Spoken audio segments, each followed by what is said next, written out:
Hello friends, good morning. I am Pradeep Maurya. दोस्तों, प्यारे लाल पासी जी का जो विधा गायक कलाकार हैं, उनसे बातचीत हुई। उनके जब घर पर हम लोग गए, बहुत ही इंजॉय हुआ, बहुत मस्ती से बहुत स्वागत हम लोग का किए। और जब हमारी टीम पहुंची तो बहुत सारे लोग वहां पर भीड़ हो गया था।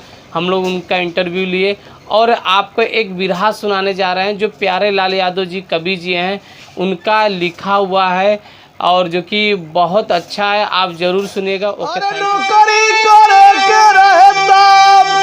काहे कैला सदिया हो के रहता, काहे कैला सदिया हो दरदिया। मुसाफिर कवि जी हैं जी जी वहाँ पे रिश्तेदारी, मतलब गाना तो हम जैसे कोई गा रहा है उसमें भैया रिकॉर्डिंग वो तावा वाला कैसे चलता है। हेलो फ्रेंड्स, जब हम लोग प्यारे लाल पासी जी के घर पर गए और पहले वो बॉम्बे में रहते थे। बॉम्बे में सुभाष पासी जी जो विधायक हैं पहले थे सपा से, उनके साथ रहते थे और बहुत ज़्यादा एंजॉय करते थे लोग। विधा वहाँ पर बॉम्बे में बहुत ही गाए।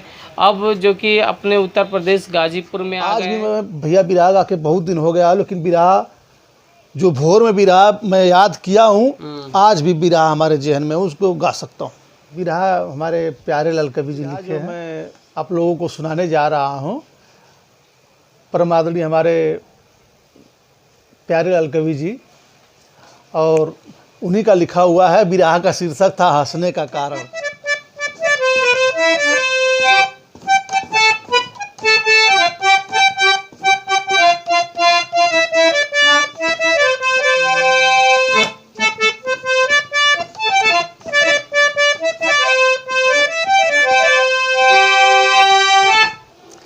अरे नौकरी करे के रहता, काहे कैला सदिया हो दरदिया, के हमरा उठेला हो राजा जी दरदिया,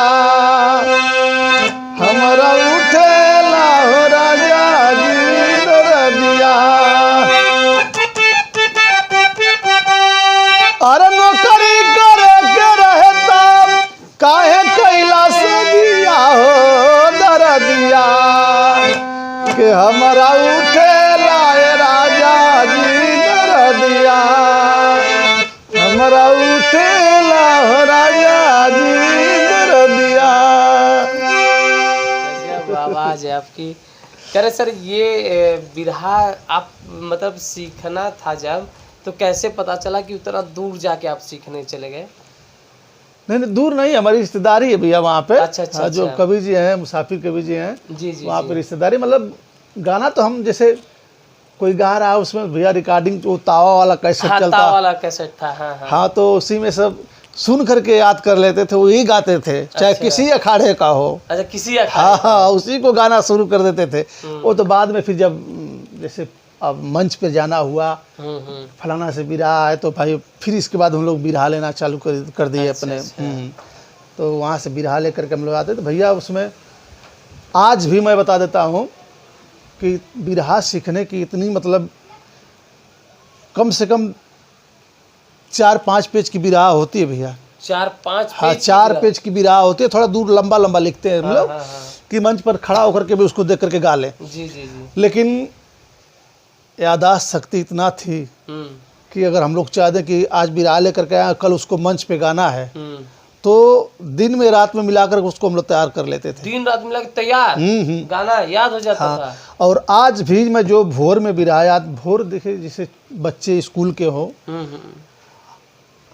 जो अपने बच्चों को सुबह भोर में जगाते हैं पढ़ने के लिए, तो भोर में जो भी चीज़ याद की जाती है भैया, जल्दी जेहन से उतरता नहीं है। अच्छा। आज भी मैं भैया बिराग आके बहुत दिन हो गया, लेकिन बिरहा जो भोर में बिरहा मैं याद किया हूँ, आज भी बिरहा हमारे जहन में, उसको गा सकता हूँ।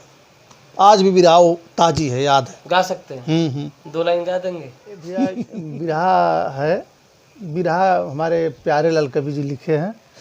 मैं बाद में जैसे कवि जी से भी बिरहा लेता, इतना नहीं कि मतलब मुसाफिर जी तो बिरहा देते थे, लेकिन कभी मुलाकात हो जाती थी तो कवि जी से भी बिरहा ले लेता था। आज जो मैं आप लोगों को सुनाने जा रहा हूँ, परम आदरणीय हमारे प्यारे लाल कवि जी, और उन्हीं का लिखा हुआ है। बिरहा का शीर्षक था हंसने का कारण। अच्छा अच्छा। हाँ, बिरहा का शीर्षक था हंसने का कारण। मात्र एक हंसी के ऊपर जैसे आदमी हंस दिया जी जी। तो क्यों हंसा, मतलब हंसी के कारण। हाँ, हंसी विरह का शीर्षक ही था हंसने का कारण। आदमी हंसा तो क्यों हंसा, मतलब उस हंसी के ऊपर कवि जी विरह बांध दिए थे। प्यारे गुरु जी। हाँ, खाली हंसी के ऊपर। तो ये महाभारत से विरह थे। अच्छा अच्छा। जब भीष्म पितामह जी को अर्जुन जी बाण मार करके गिरा दिए थे, तो एकदम बाण के सैया पे थे भीष्म पितामह जी।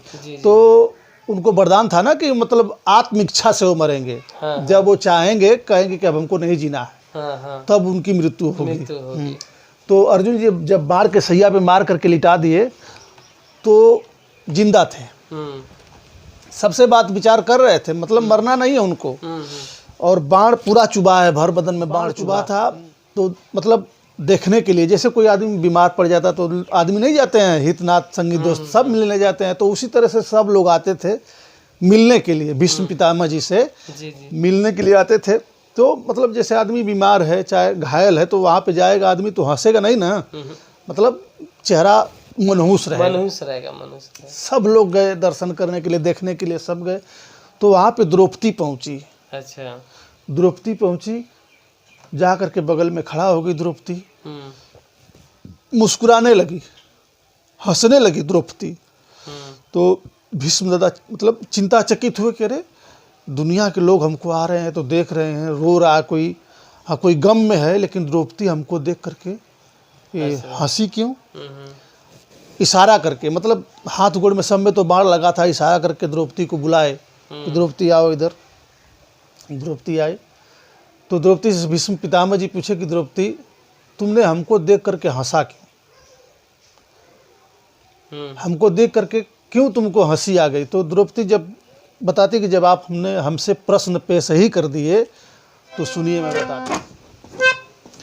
अरे विपत्ति के यस्क में दोनों कुटुंब सोया था, याद में दादा के सागर भी धैर्य खोया था। हंसी जब द्रौपदी तो छा गया सन्नाटा है, फूल के शोक में गमगीन जहाँ कांटा है। फूल के शोक में गमगीन जहाँ कांटा है। द्रौपदी हंसने लगी तो भीष्म दादा पूछे, जब पूछे तो द्रौपदी बताई कि जब आप हमसे पूछ दिए तो मैं बताती हूँ, सुनिए। तो एक यहाँ तर्ज लग गई। तर्ज बड़ी पुरानी है कि माता बहन लोग शादी ब्याह के कार्यक्रम में गावे।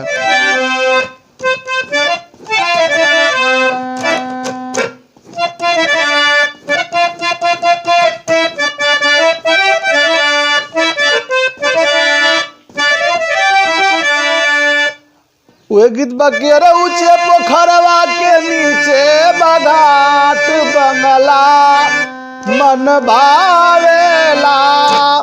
लेकिन द्रौपदी बतावत है हम कि अरे हाँ से तरैया निकल गई चाँद बतिया मन भावेले। दादा का दुख देख बढ़ली फिकरिया, दादा का दुख देख बढ़ली फिकरिया।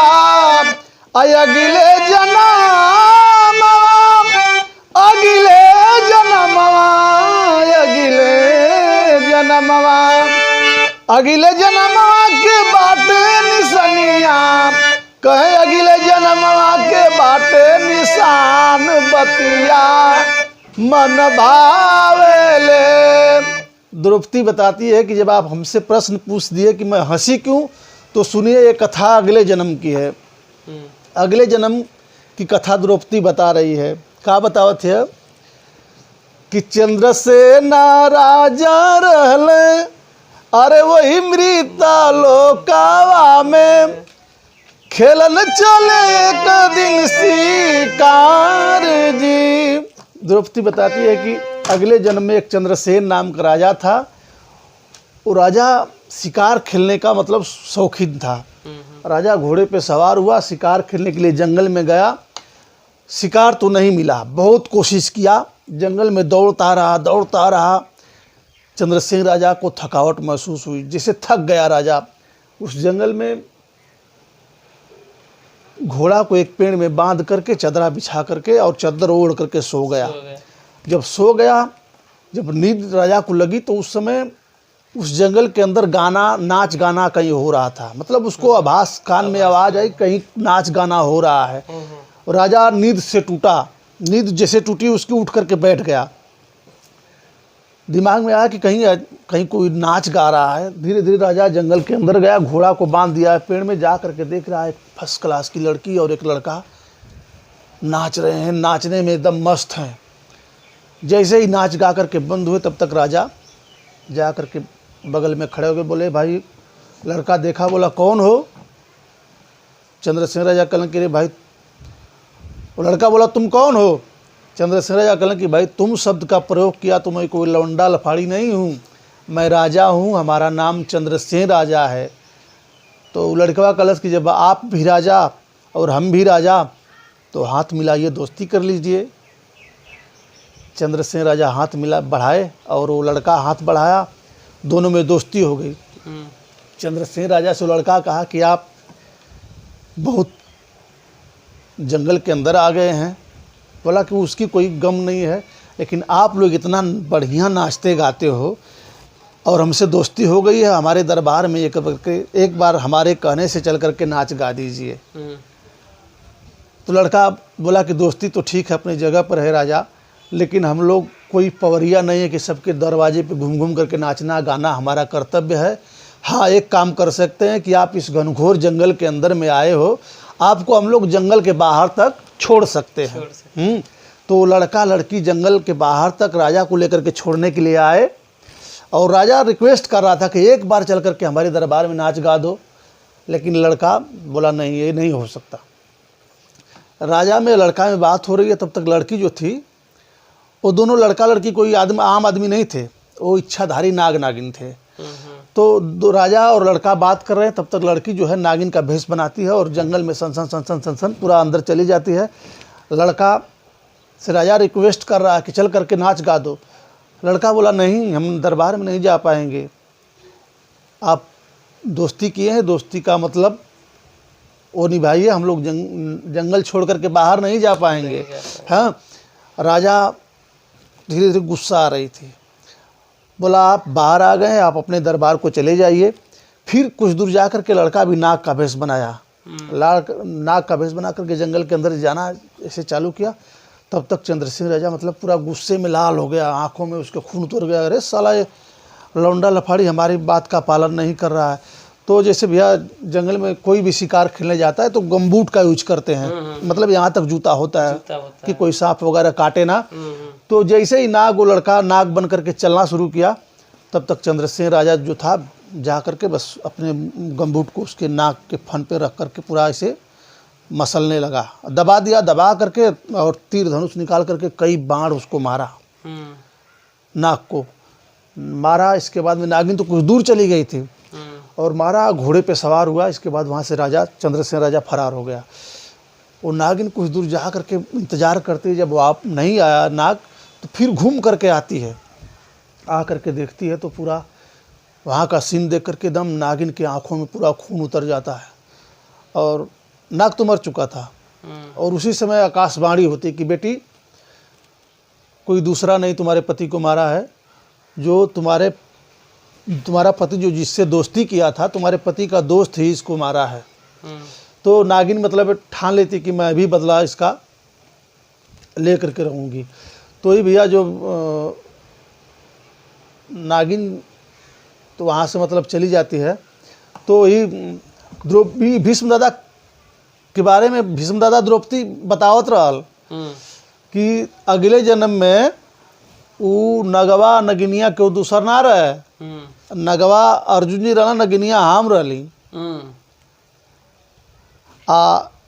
वही समय कही तो के बदला वो नगिनिया का श्राप है कि जितना हमारे पति के बदन में सांपवा के तू मर रहा बाण मर लेला, वही के बदले में ही बाण तो के मिलल है। तो उतने ना राजा किले रहा ना चंद्रसेन राजा, जब नगवा मरा जब हो गल तो इसे पुछिया पकड़ के घुमा के पेड़ फेंक दलस। तो नखफन्नी के पेड़ पर जाके उजन बा नगवा झुरा गल। तो नखफन्नी में पेड़ में भैया पता ही ना होले, पता ही ना हो उनमें खाली कांटा होला। डाला। तो अधमरा नाक के पूरा बदन में कांटा उलझ गल एकदम। हम्म, तो ई कटवा के बदले में कुल अर्जुन जी के बढ़िया बड़वा कुल लगल है, तिरिया लगल है। हाँ, तब भीष्म दादा चिंताचकित हो गए कि आज उसका हमको बदला मिला है। हाँ, यही मतलब विरह का पूरा यही स्टोरी था। हम लोग इस विरह को भैया हर मंच पे विरह गाया था, और हमारी सबसे विरह ये मतलब लोग भी मांग करते थे, और हर मंच पे मैं इस विरह को गाया हूँ। और अच्छे अच्छे लोगों से विरह गाया हूँ। हाँ धन्यवाद भैया, प्रणाम।